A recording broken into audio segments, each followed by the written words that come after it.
Wednesday. What is today? The 5th of April. Yep. I am your host, David Michalek, here again with John Ulzheimer. Thank you so much for being here. We had a really good turnout last time. Let me see here. Yeah, I think last week, John, was it last week or the week before? I was on by no, it was last week. I was on by myself, and I just had this. I got question after question after question. I was on for an hour and 40 minutes. And the funny thing was, I was thinking about you because I'm like, I better check the time on this because I've just been on a roll. I was talking, answering a lot of great questions. I think on average, we had a couple dozen people on the whole time. And then I looked up at the top and it said I'd been on for an hour and 10 minutes. I'm like, wow, that went pretty fast. So and then I decided I'll just hang out a little bit longer, but I don't think we'll be doing that today. Okay, welcome everybody who is here. Thank you so much. Feel free to introduce yourself, say hello, where you're from. If you're new, great, happy to have you. And then, John, we're gonna dive into some basic questions today. I didn't even need to preface or send you an email earlier because today was this last month was just lots of basic questions. So interesting little factoid. In March, we had 10,200 people sign up for Credit Versio and link a credit report. So that's pretty epic. That's actually we're catching up to Lexington Law as far as Yeah. as far as people going, hey, you know what? I'm gonna address my own issues, do it in the privacy of my own home. I don't want to talk to anybody. Don't want anybody doing this for me. I'll make my own decisions, and that's a great thing. But of course, when you have that many people come aboard all at one time, we're gonna get a lot of basic questions about Yeah. scores and credit reports and what do I do and how do things work. So, one question that I got a lot this week was it had to do with um, the 24-month like reference on the underneath the credit reports. And it was a good question. Actually, it was a question from somebody on YouTube that was watching last week, and they said, "Hey, I'm really concerned that at the bottom of this account, it's a charge-off account, that every month it has CO across it. Like, does that mean this is a rolling charge off? Like I'm getting dinged as a charge off, like a brand new charge off every month?" So I thought we'd start off by, I mean, really the title of this is that nobody's ever really seen a real credit report. We see something called consumer credit disclosure. So thought let's start with what's the difference, John? And then we'll roll into some of the differences between the two and things that are on credit reports that matter and things that aren't really scored. Yeah. And we could talk about that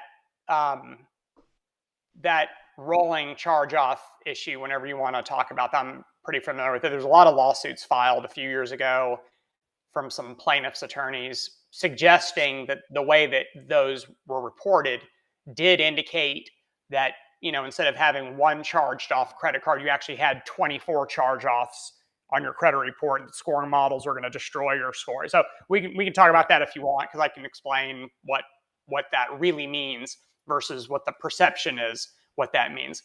So there are, I think we throw around the term credit report a lot, but we don't, it's one of these things that you don't take a lot of time to really wordsmith the discussion because these are just casual discussions. But there are a variety of different types of credit reports. So there's the type of credit report that you can pull from annualcreditreport.com. That's called a credit report disclosure. Where does that come from? It comes from the Fair Credit Reporting Act, because you have the right to a disclosure from the credit bureaus once every 24 months, and you get it from annualcreditreport.com. So those are referred to as credit report disclosures. Those are not the credit reports that lenders see. They're cosmetically designed for me and you to look at. So they are in plain English. They have color-coded graphs and charts, and so clearly they're not a machine-readable version of a credit report. There's the RMCR, or Residential Mortgage Credit Report, which is what your mortgage broker or mortgage lender is going to pull when you apply for some sort of mortgage financing. That's actually closer to being a legitimate credit report, but it's still not in the authentic credit report language. It too, you can sit there and stare at it. It's easy for consumers to read. There's Yeah. explanations as to what all those things mean. And I think that's so that mortgage brokers and lenders, as they're sitting there reading it, will understand what it is that they're looking at.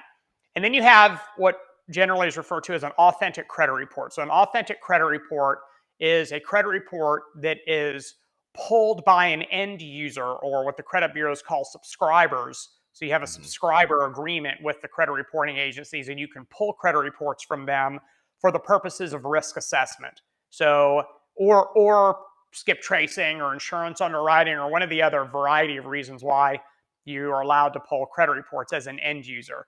Those credit reports are delivered in what's referred to as Metro 2. Metro 2 is the uniform language used in the credit industry to not only furnish information to the credit bureaus, but also to receive information from the credit bureaus. And all of the dispute forms that fly back and forth, those are all Metro 2 as well.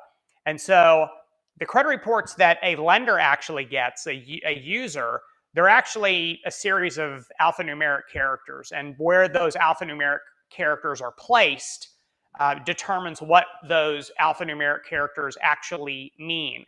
And so clearly they're written so that an application processing system can read it and then incorporate that information into whatever the risk management policy is of the lender. But if I were to show you an authentic credit report, it would look like a bunch of ones and zeros and sevens and L's and X's and B's, and you wouldn't have any idea what you're looking at, other than just a series of alphanumeric characters. So like Mike's really reference to the that matrix code that we talk about every now and then. Yeah. The only time that I'm really careful about my wording is when I'm either being deposed, I'm offering trial testimony or arbitration testimony, or I'm writing an expert report. I want to be very clear that I delineate and differentiate between disclosures and authentic credit reports and RMCRs and reports from compilers like Smart Credit and Credit Karma, summaries. So there's, even though they kind of all fall under this, giant heading of credit report, they definitely are not all the same thing, and they're not created equally. Right. Yeah, exactly. And because of that, well, and that's a great segue into, like years ago when you were given this training seminar, one of the really cool things that you said, this is probably maybe 7-8 years ago, was, hey, and this was all the people who are in the credit space, said, listen, none of you guys have ever seen a real credit report. I'm like, well, that's kind of interesting. And it's just like having that discussion, like, what is our real credit score? Well, that goes off into its own tangent. But now we're talking about the difference between data that's provided to a subscriber, as you said, that for the purpose of doing risk analysis, versus what we see as consumers. And because everybody, for the most part, is a layperson when it comes to understanding what's on a credit report, there are things there that don't affect score, that are just really for our reference. And I think that's a great segue into talking about that 24-month history, because that's something that a lot of people see, and they think, wait a second, I got rolling charge-offs, or I got this, I got that, and what's this doing to my score? Yeah, and so I'll give you a great example, David, of one of the primary differences. When you pull your own credit report off of annualcreditreport.com, there's an entire section of that report that talks about your rights. What are your rights under the Fair Credit Reporting Act? How do you leverage your rights under that? I can assure you that stuff is not on a credit report that Citibank pulls when you apply for credit with Citibank. Okay. Citibank is not interested in what your rights are as a consumer when they're pulling a credit report. They already know what your rights are because they're familiar with their obligations under the Fair Credit Reporting Act. So back to your question about this issue of charge-off. So in Metro 2, there are a variety of ways, and I pivot back to Metro 2 because that's the credit reporting language. There's a variety of ways to represent a charge-off. There's account status code 97 or the letter L in the payment history profile. They both mean the same thing, that the account is charged off. Okay.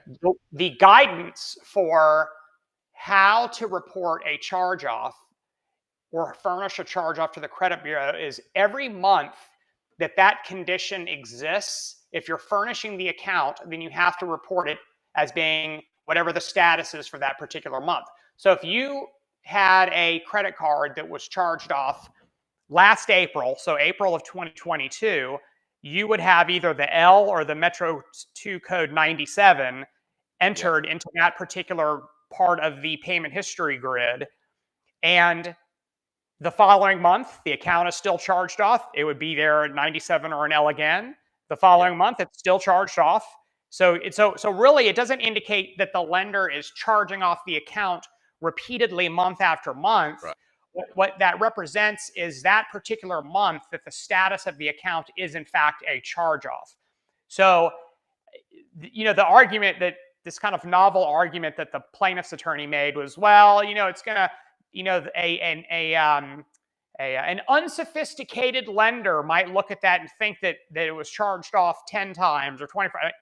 And, that's one of those really bad arguments that somehow a lender doesn't know how to read a credit report. And so what it really indicates, and this is in the standards manual, is that the account is in a charge-off status, and it was in a charge-off status since some date in the past and has remained in charged-off status the entirety of the time, points between 2 points in time. And so that's why you see things like what they call the rolling L or the rolling 97, which just clearly indicates that it's been charged off for that entire period of time. And even if you paid it, well, then it would be a paid charge-off. So it would still be a charge-off. It would just be a charge-off with a zero balance. Yeah, exactly. Well, and the important takeaway here is that that people sometimes are under the impression, and understandably so, like every month. Now, also too, this is a very accurate comment that people tend to not really pay a lot of attention to their credit report until a point where they're going to apply for something. Maybe they're getting a house, maybe they're getting a car, and now it's time to look at it, or they're trying to do a little bit of repair, or whatever the situation is, and they haven't looked at last month's credit report in detail, or the one before that, or the one before that, or the one before that. So when they get into, especially when they're doing some kind of a dispute, and they're looking at their credit report a little bit more closely, and they see that CO and that CO and again and again and again, they're like, oh my gosh, it's a rolling charge off. This is hurting me every single month. But that's not at all the case. What's really happening is, as you said, it's just essentially saying it's the same as it was last month. It's the same as it was last month. It's the same as it was last month. It's not hurting you every single month. It's not even accurate to say that it's a new charge off. It's a charge off that occurred sometime in the past, and it's still a charged off account, meaning that it was not an error by the lender. They really did charge off your account. Yeah. And they're just representing that every single month since then, it's still in a charge off status. So we kind of throw around this phrase charge off. Let me just explain what a charge off is. A charge off is more formally referred to as a profit and loss write-off or charge-off. And really what it is, it's a balance sheet accounting designation. So it's being moved on a lender's balance sheet from a performing asset to a non-performing asset for the purposes of tax, reduction. And accordingly, they're quote unquote charging it off to a profit and loss because it is now a loss. They do not expect to get paid for that amount of money. And so by doing so, they're able to get some sort of a tax benefit from that particular designation. On a credit report, we just call it a charge off because that's what it's been called a charge off for decades, and that's just kind of that's what we call it. Some people call it a default, some people call it a write-off, some people call it a P&L write-off. It's all the same thing. It's an account that's been charged off because of non-payment. Now, there is truth to the assertion that a charge-off can lower a credit score, right? You didn't need me to come on to tell you that. That's pretty commonly known. But the way that it's sometimes misrepresented as being a new charge-off because it was just updated to show charge-off last month is incorrect. So FICO's, their scoring models are not dumb, okay?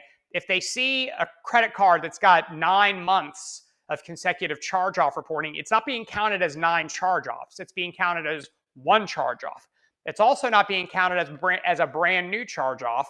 Again, FICO's models aren't dumb, because the date that is used to determine the age of a delinquent item is the date of first delinquency, or the DOFD. And the Yeah. DOFD actually predates the date of the account going to charge off. So the DOFD is months prior to the date of the charge off, because it's the first date that it went delinquent, and then never cured going into default or charge off. And so, Right. hypothetically, and this is just an example, if your account was charged off in June, then the DOFD may be April of that year. So a few months prior to the charge off, because it may have gone 30, Yeah. 60, 90, whatever, into the charge off status. And so the scoring system sees that it's a charge off because of the account status code of 97.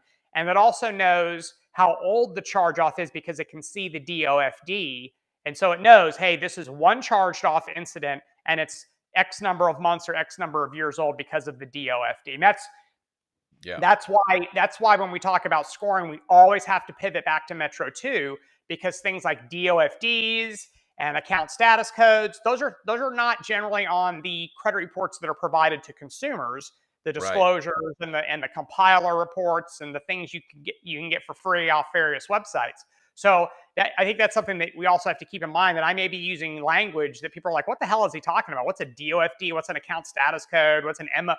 That these are all parts of the Metro 2 credit reporting language, and that's what credit scoring systems are programmed to read and understand. Yeah, and that certainly explains why there's going to be some confusion, because one of the conversations that we have to have with people is, in fact, here's Scott asks a question that has some perfect timing to it. It's like, hi, how long does it take for a charge off to fall off a report completely?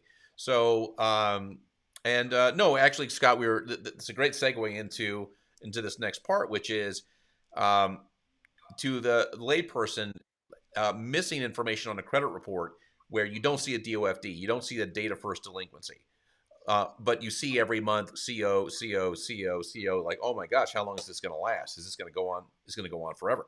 So, John, maybe you can answer Scott's question specific to the date of first delinquency. Yes, I'm gonna blow your mind a little bit, Scott. So the answer is it depends.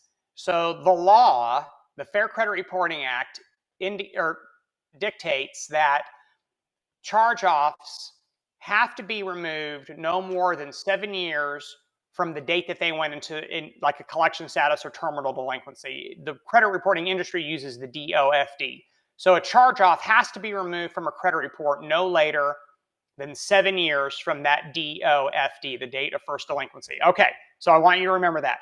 Number two, the credit reporting agencies don't remove charge-offs 7 years from the date of first delinquency. Most of them delete them between 6.5 and 6 years and 9 months after the date of first delinquency, to build themselves some padding so that they Yeah. don't accidentally report the item longer than is allowed by law. So even though they're allowed to report it or maintain it for 7 years, the practice has long been, I mean, I'm talking decades long, not since last week, 6 years, 6 months, or 6 years, 9 months. Okay, now I want you to remember that.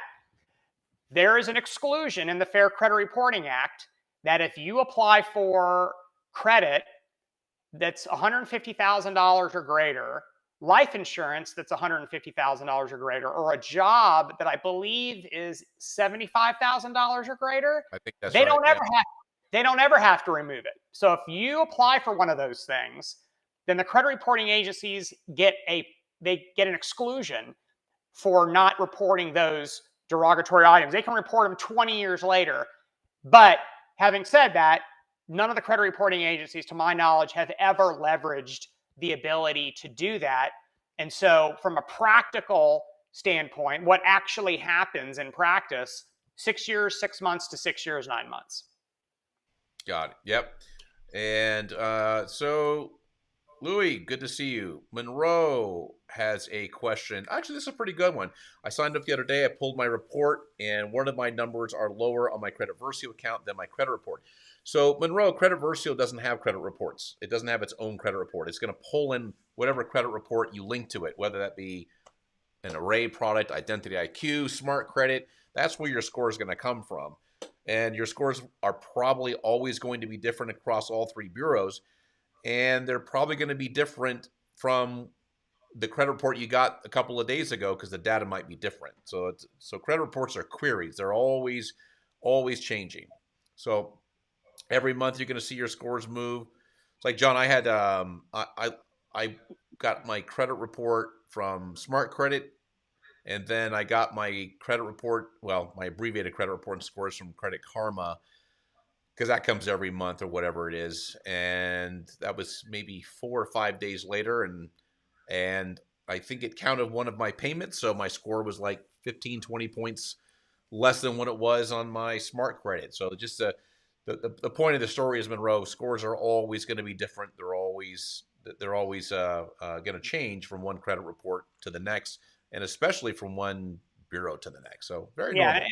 and there's also, Monroe, I don't know what credit reports you generally look at, but there are countless places where you can get credit scores today, and they're not all the same credit score. So there's Vantage Score, there's FICO scores. Underneath the FICO umbrella, there are dozens and dozens of different scores that are commercially available. The models aren't the same across the three bureaus. So the likelihood of some score being the same as some other score is pretty low. So I wouldn't freak out about that. And I think I've written 100 articles on that topic. If you want to Google why are my scores different, then you're going to find well, you may find some good content. You may find a lot of YouTube videos of people standing in front of the houses where they don't live, in front of cars that they don't drive. But if you do find some content from some authoritative sources or reputable sources, then you'll get a more voluminous explanation as to why your scores can be different like that. Yeah. Let's see, Richard. Can you guys explain what happened? What happened backstage when someone applies for a new credit? Why the inquiry sometimes is not reported on the 3 CRAs? Yeah, so there's no requirement except for in mortgage lending, and that's because of FHFA, for a lender to pull all three of your credit reports. So, and that's actually outside of the mortgage environment, pulling all three credit reports is actually pretty uncommon. It's not common. So, if you were to apply for a credit card with some credit card issuer, they would likely pull one of your credit reports, not all three of your credit reports. If you apply Yeah. for an auto loan, they may pull one credit report, they may pull two credit reports. Only in mortgage lending, because of the Federal Housing Finance Agency, or FHFA, they mandate that all three credit reports are pulled. And so because of that, you see inquiries on all three of the reports. Obviously, if a lender is not pulling all three of your reports, there's only going to be an inquiry on perhaps one of your credit reports or two of your credit reports, but not all three. Yeah, I bought a new car, and a new home within 24 months of each other, and yeah, the mortgage, I got an inquiry in all three bureaus. Of the car, only on Experian. Yeah. Credit card sometimes only. I had one card that only checked Equifax. So it's at the discretion of the lender who they're going to pull. Yep. Outside of the Oh, mortgage, outside of the mortgage environment, and it's entirely up to the discretion of the lender. They don't have to pull your credit report. They don't have to pull any credit score. They'd be stupid to not do that. But there is no requirement that they do that. yeah, Monroe. Yeah, so Monroe, this makes a lot more sense now. Experian was 80 points different than on both of Smart Credit. Yeah, so we're talking about a difference between if you got Experian, your Experian app, which I do, that is a FICO 8 score that you're going to see, versus a Vantage 3.0, which is what you're going to see on Smart Credit and Credit Karma and pretty much everywhere else that does not have specifically a FICO score. Yep. Oh, John, maybe you can do the for Monroe, and then we'll get to Richard's question. One of the most brilliant comparisons that I've ever heard, as far as an explanation of the difference between FICO and Vantage and why is there such a score difference, is that if you can use that analogy of Fahrenheit versus Celsius, because I thought that was great. Yeah, Monroe, you're just looking at two different score brands, is what you're looking at. And David, does Smart Credit have a data feed relationship with Experian? I don't know. Yeah, they do. Okay, so if I pull Smart, it's a 3B. Yeah, it's a 3B. all right. Yeah. So the the story that David wants me to tell is the difference between Fahrenheit, Celsius, and Kelvin. They're all the same thing. They're all measurement of temperature, but they're not the same thing because when it's 32 degrees Fahrenheit outside, it's not going to read 32 degrees Kelvin or 32 degrees Celsius on the thermometer. It's going to read something entirely different. So that's what you've got there. So they're all the same thing in as much as that they're all credit scoring models and they all consider information from a credit report and maybe the same credit report, but they're different. They're different scoring systems built by entirely different companies, and they should not be the same. If they were the same, then I think FICO would be a little bit concerned that people's Vantage scores are the same as their FICO scores. So you should not see any sort of overlap, meaning that they should never be identical like that. And they should never be identical across bureaus either. That's extremely uncommon, meaning that if you have the same apples to apples credit score across all three bureaus, the likelihood of you getting the same 3-digit number is very, very low because the data is different. You may have an inquiry on one credit report that isn't on the other two. You may have two inquiry. You know what I mean? You see where I'm headed. The update cycle may be different at Experian for your credit cards than the update cycle at one of the other bureaus for your credit cards. So even though they kind of look redundant, if you were to sit down with a highlighter and kind of do an accounting of all the information, it's very likely that not only there's going to be differences in the data, but also the dates associated with the data are likely to be different. Yeah, so I wouldn't freak about that, Monroe. We're all in the same boat. My scores are all, and they're not supposed to be the same.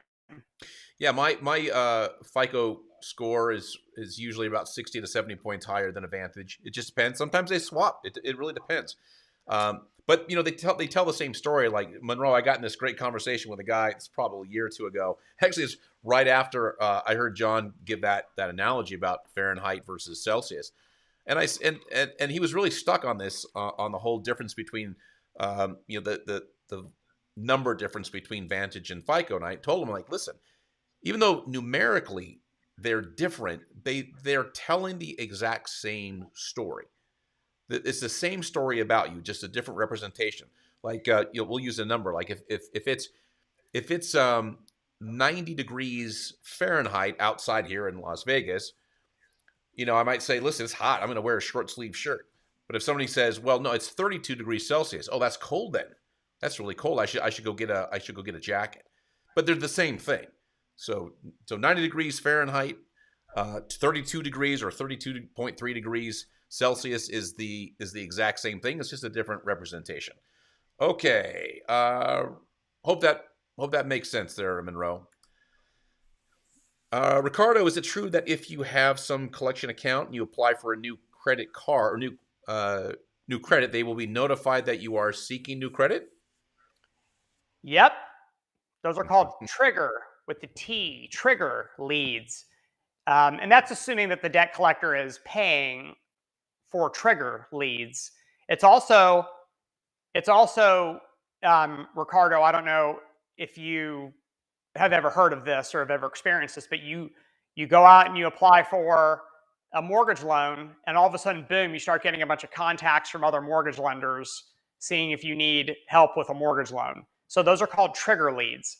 So Equifax used to have a service that did the same thing called Reappear. I don't know if they still have Reappear, but all three of the credit bureaus offer a similar service. And so essentially what they do is the credit reporting agencies, at the request of their client, which is the debt collectors, will essentially flag the credit reports of debtors and that where the debt collector is trying to collect a debt, not all debtors, but only the debtors that they're trying to collect a debt from.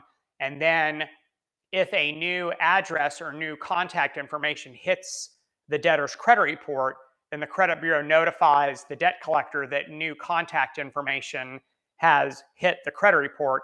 Obviously, it's completely legal for debt collectors to utilize credit reports for collection purposes. And so they can get their hands on that information and either send a letter to the new address or make a phone call to the new telephone number. and attempt to collect the debt. Another thing too, John, while we're on the subject, is another thing that a debt collector can do.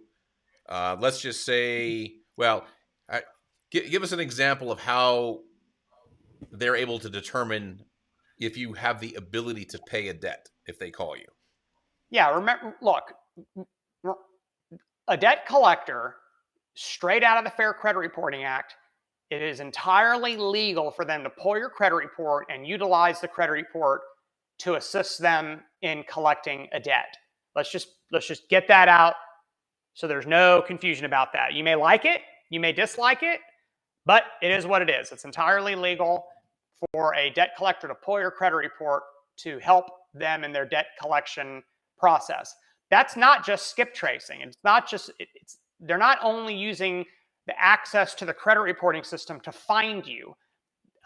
They can use it for anything with respect to collecting a debt. And so if you are on a phone call with a debt collector and they're trying to collect, I don't know, $500 from you, and it's, I'm not talking about illegitimate. I'm not talking about them trying to collect debts that aren't actually owed. I'm talking about completely valid collections. You really do owe this, and they're trying to collect it, and there's no monkey games going on. I'm talking about legitimate stuff. If the debt collector indicates that you owe, so say $500 in this example, and you come back with, yeah, I can't afford that, the debt collector is staring at your credit report, which means they can see all of your credit cards, which means they can see all of your balances and all of your credit limits.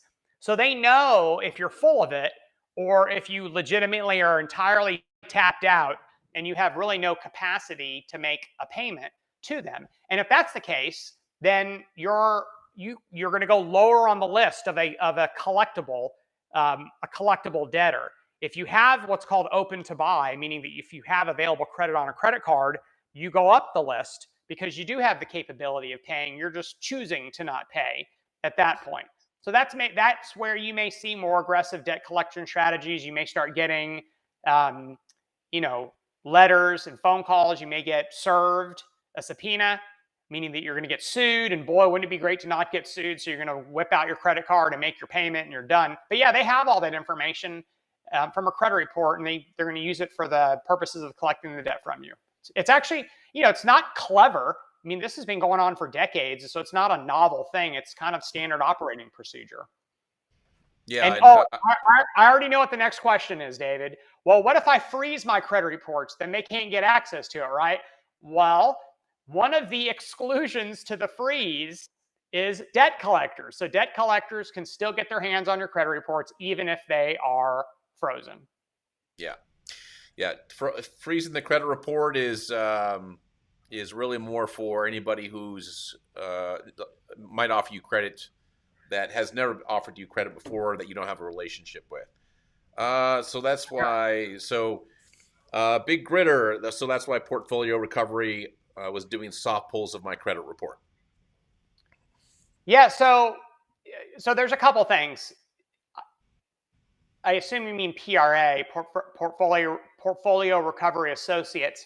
I don't know if PRA is a debt collector or a debt buyer. They're David, a debt buyer.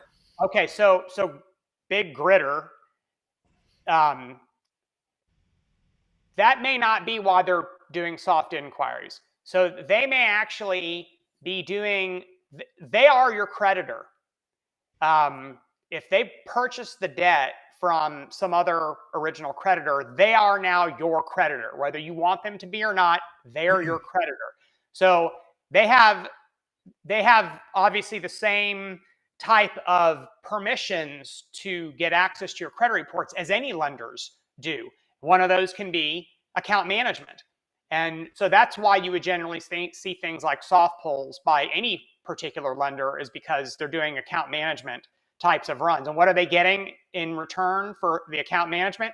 They're getting aggregated variables about your credit reports. They may be getting a collection score to determine whether or not you would rank in the collectability continuum. Are you highly collectible, which means that they're going to keep bugging you? Are you not likely to be collectible, which means they're going to fall down the list of priority, and they may not do anything other than just send you letters at that point. So yeah, but that's why they're doing it, Gritter, is because they're now your new creditor. Is that part of one of those metrics, John? I imagine they have pretty sophisticated software to do an analysis of the credit report, and it's going to find out that how fresh the debt is, what kind of available balances you have on your credit cards. Do they have accurate information as far as where you live and where you are, employment? That's right.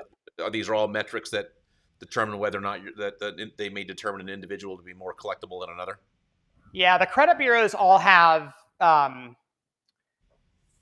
deliverable under a soft inquiry is highly customizable, meaning that if I'm a creditor and I'm doing soft pulls, I may not want anything at all other than a credit score. I may want as much information as the credit bureau has in their file system and a credit score, and then of course everything in between. So it's either going to be a choice of the debt collector to customize the deliverable they're getting back through the soft inquiry process, or it's going to be something where they just tell the credit bureaus, send me everything and we'll deal with the data on our end. Look, I think we tend to forget just how sophisticated debt collectors are. Okay, they have analytics people, they have software and engineering people, and so they're building scoring systems and optimizing their collection systems so that their power dialers are actually contacting people.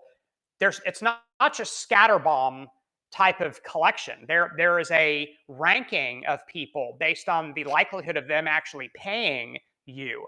What you don't want to do as a debt collector is you don't want to call someone every single day for months on end that has absolutely no chance of paying you a dime ever. Right. That's a waste of manpower or woman power. It's a waste of person power. Every time you contact a consumer as a debt collector, you run the risk of violating the Fair Debt Collection Practices Act. So there's exposure, legal exposure there. Yeah.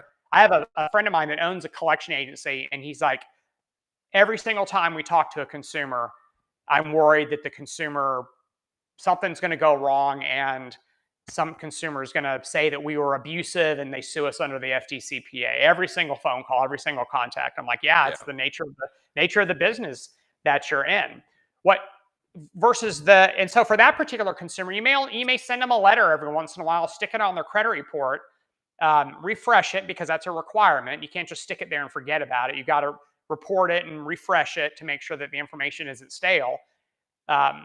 But that's it. You're not going to spend any more money, person money, dealing with it because the likelihood of you getting paid from that person is very, very, very low. Versus someone who's got a really, really good score, collection. I'm not talking about a FICO score. I'm talking about a collection score, which, by the way, FICO builds those, but these are different than the credit scores used by lenders.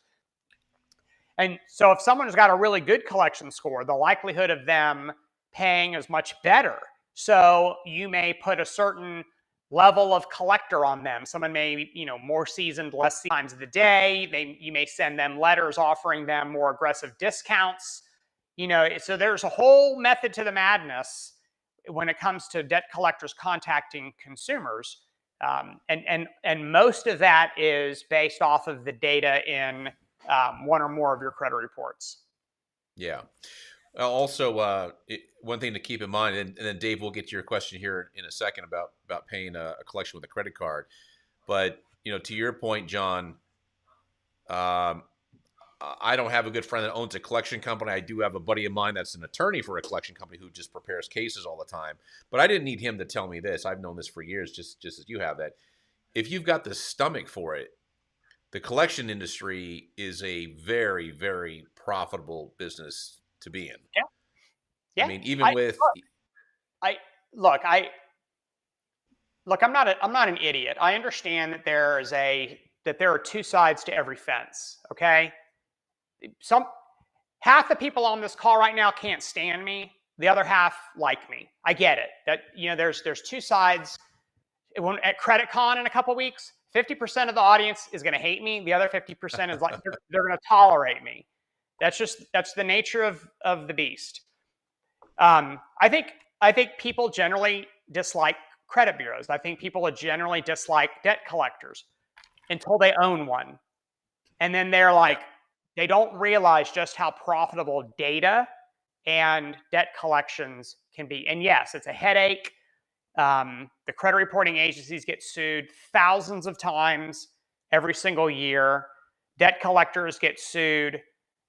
I don't know how, I haven't tracked that because I don't do a lot of FDCPA expert work. I do more FCRA. I do some FDCPA, but mostly FCRA.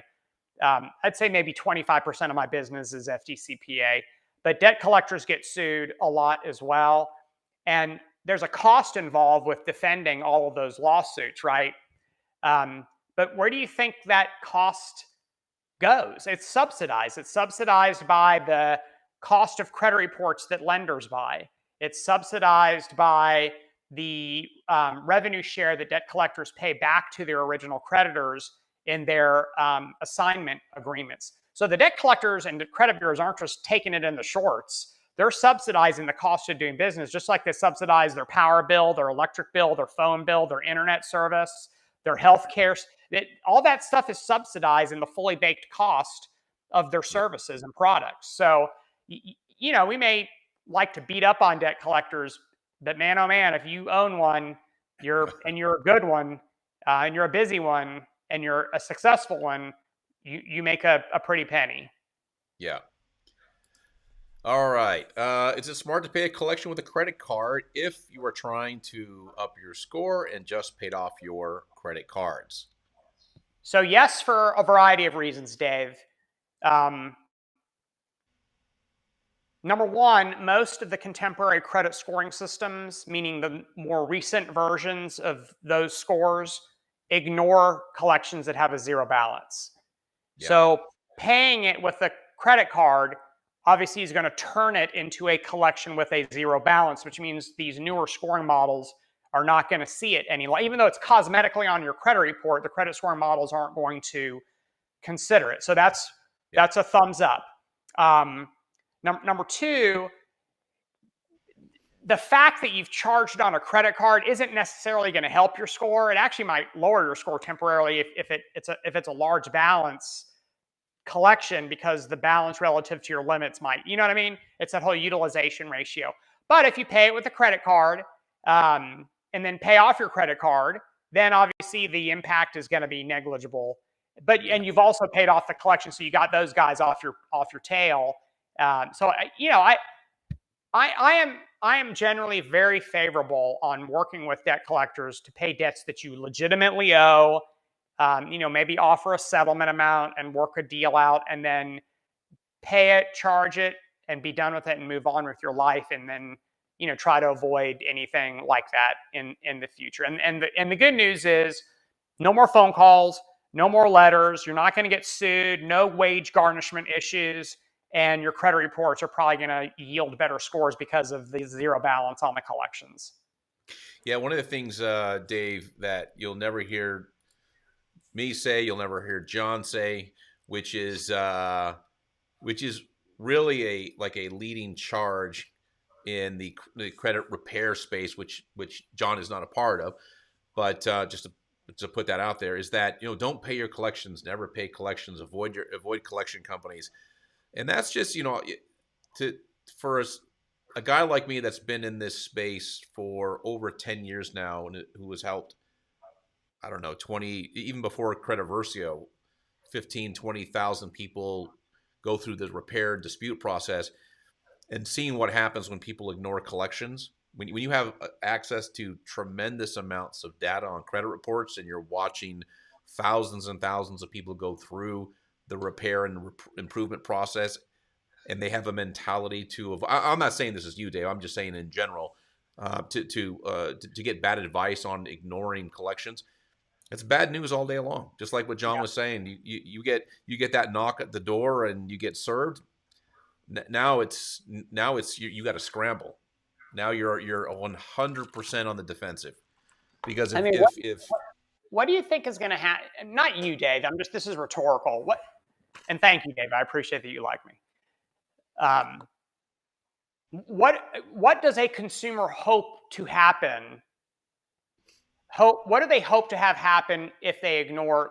I'm not talking about illegitimate collection efforts. I'm talking about what do they hope will happen by ignoring their debt? They're not going to go away. They're not going to be like, this guy won't answer his phone. Let's just delete it from his credit report and give up. That's not what they do. Okay. You're forcing them to take other methods or use other methods to collect the debt. And those other methods are not Especially, necessarily, John, not to cut you off, but especially if you're highly collectible. And that's a large dollar amount. Yeah. If it's a large dollar amount, they really, really, really want to collect some amount of it because they keep a portion of the amount that they collect. So they're really excited about a $10,000 balance versus a $55 balance. Yeah. Yeah, exactly. And like I said, all on the defense. And I've had this phone call.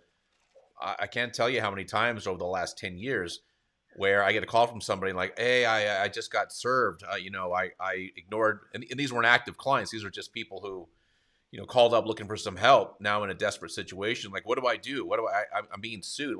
Well, I said, okay, first of all, I'm not an attorney, so this isn't legal advice. Talk to an attorney if you've been served. But if it were me, I would be looking to get on that phone with the law firm, whoever's serving me, and settle that up fast. Because here's another story that I hear, because I hear all the whole spectrum of how the story plays out. Not to dwell on lawsuits and collections, but just to discuss how these things can go. Is I don't know that except for a couple of stories I've heard where the attorney didn't show, where the collection company's attorney didn't show, which doesn't happen very often. Everybody that I've ever talked to loses.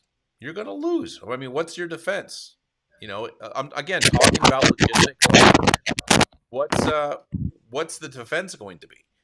And if you lose a lawsuit, oh boy, they don't have to work with you anymore. At that point, it's levying the bank account, it's garnishing wages, Yep. and that stuff is they don't have to work with you.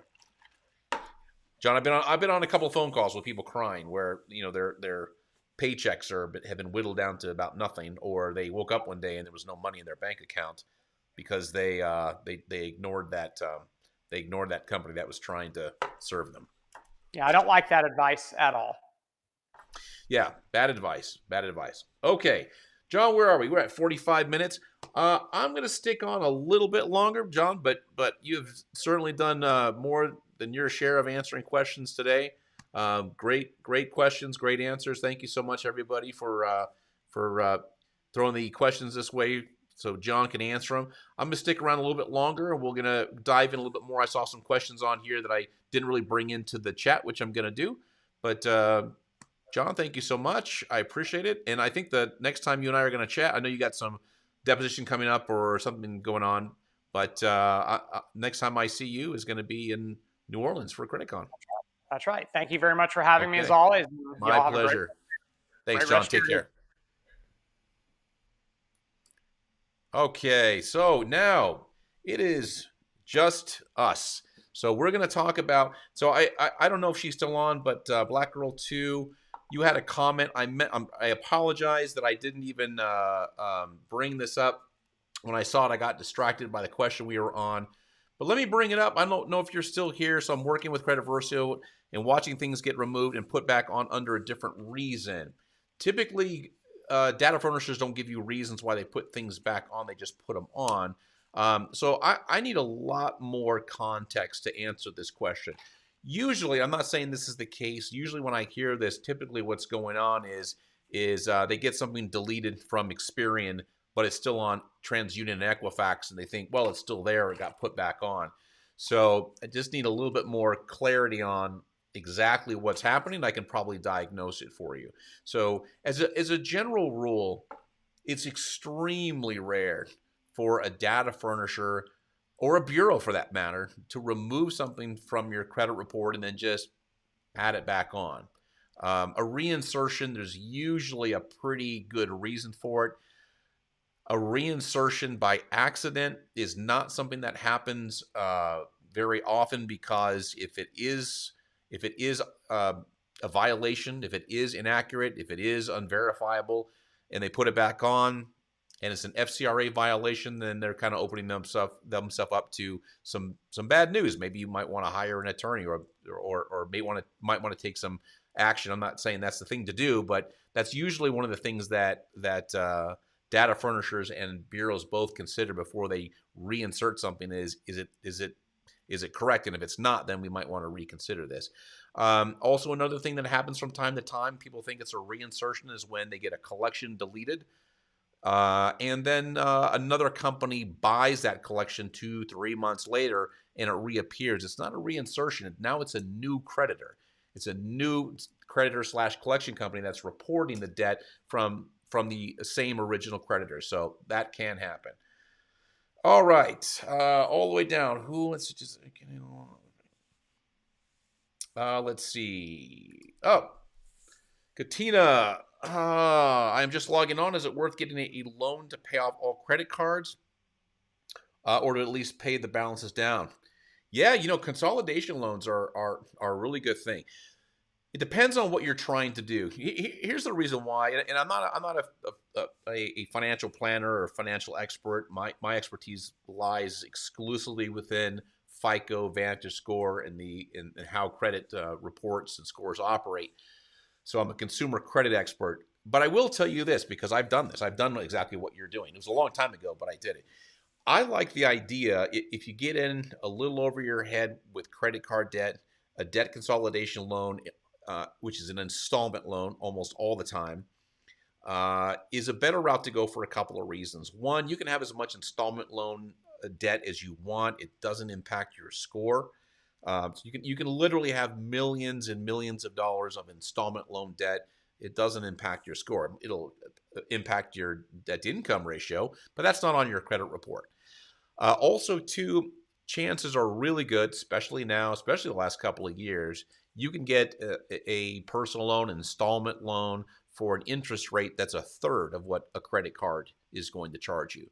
So yeah, I absolutely. If its scores are good and you got some credit card debt you're trying to get out from under, then a consolidation loan, personal loan is a great route to go. I did that how many years ago? Oh gosh, now I think about it, it was probably closer to 20 years ago. Yeah, it was a while ago. But yeah, it was all, my stuff was all real estate related.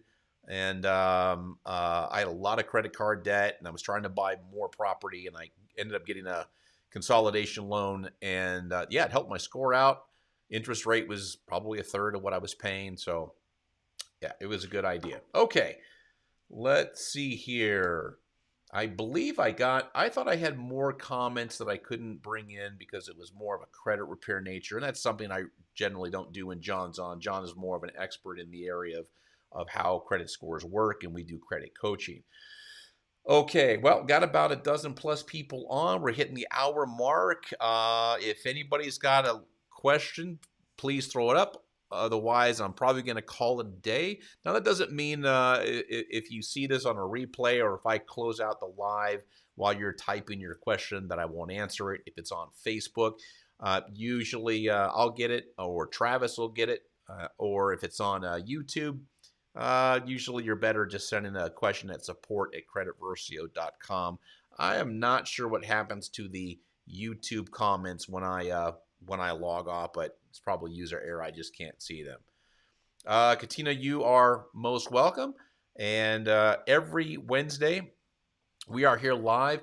Now, I won't be here. Well, I'll give plenty of heads up, but we're going to be in New Orleans for a big conference in a couple of weeks. We're leaving on the 23rd, so 4th, 5th, 6th. I think it's the 26th or 27th.